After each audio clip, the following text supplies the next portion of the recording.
to the Cinco de Mayo edition of the RHS News. I'm Avarie Hill. And I'm Ashley Becerra. Today's broadcast features out bi-weekly sports and weather reports, along with an interview with the RHS staff member. But before we get to that, it's time for our featured segment.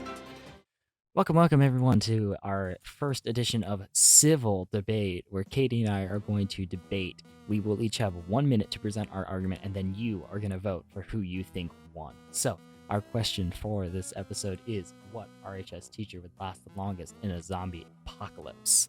Katie, you will be up first with your argument. You will have 1 minute. Are you ready? As ready as I'll ever be. All right, so your time starts in 3, 2, 1, go. I believe the teacher that would last longest in the zombie apocalypse is Miss Eilers. She is incredibly smart. She's very clever, so she can outwit the zombies. Zombies are quite difficult to outwit. Anyway, she has the firepower, I believe. Just pulling that out there. And she's small and short and agile in the nicest way possible. And so, she could outrun the really, really slow zombies and survive the longest because, yes, of everything I just said. I don't know how much time I have because you're not showing me the time. You have 15 more seconds. 15 seconds, and because Miss Eilers is just all around amazing, and I'm sorry for calling you short, and don't hate me, don't fail me, and Miss Eilers all the way, totally, definitely. Okay. I don't think that's 15 seconds. All right, yep, that's time. I'm gonna say I get to ask one question. Are you only picking her so she doesn't fail you in her class? Next question. No, right. no, I'm not. I genuinely think that. Okay, No. so my turn. My time will start in 3, 2, 1. Okay, so I personally think that the teacher that would last longest in a zombie apocalypse is one Mr. Mietenkorte. I feel like he is a sleeper pick, and he has the intelligence. If you talk to him, he has kind of the intelligence that you would need to be able to have a proper strategy. And I also believe that he has the firepower to take out any zombies that he might need. Unexpected argument here, but I think that the band kids would rally around him to keep him safe. So I think all of these people that, Ms. Eilers might not be the most popular teacher in the school, but all the band kids, they got Mr. Mietenkorte's back, dude. He would have his firepower, his wit, and he'd have an army of band nerds to help him. That's my argument. I yield the remainder of my 5 seconds. So you're basically saying he would use us as Human life shields, yes. Is that your question? Is that your one question? That is my one question. Yes, I do believe that he would use you as human shields. So that concludes our debate portion of this. Make sure we're going to throw up a QR code on screen. Vote for who you think won this round. Is it me and my answer of Mr. Mietenkorte, or Katie and her answer of Mrs. Eilers? Thank you. Back to the desk. Make sure to vote. Now it's time for some weather.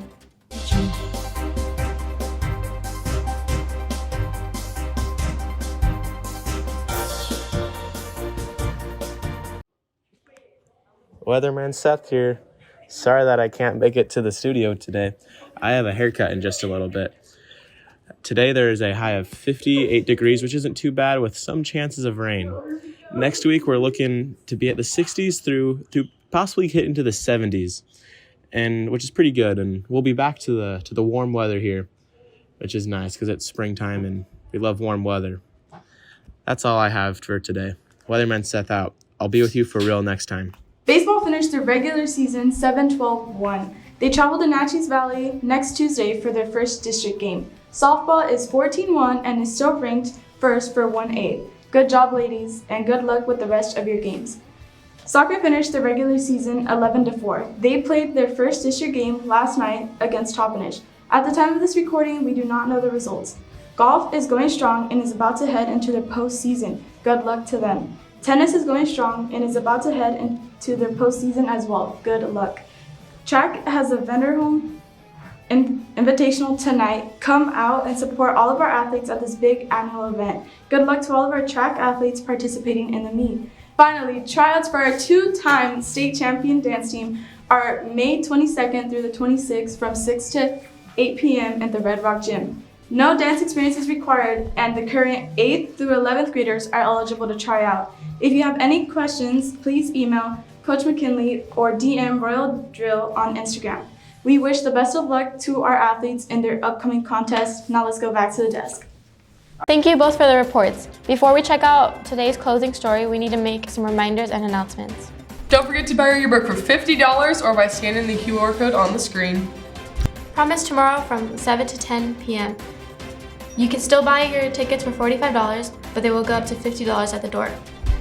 The annual FFA plant sale is going on today and tomorrow. Come get some plants and support our FFA while supplies last only.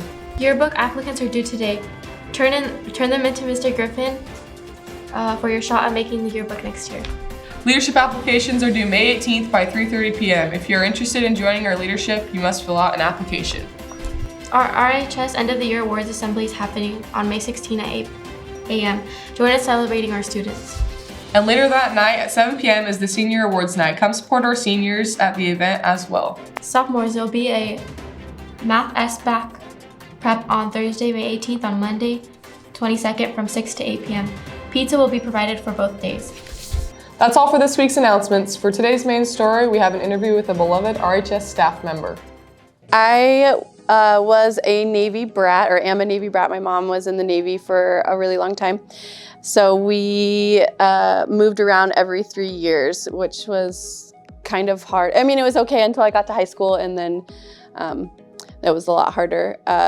So I was raised one of 5 kids, and I'm still really close to all my siblings. And I graduated high school in Virginia. I was also born in Virginia and graduated in Virginia, but I lived in Washington for a while too.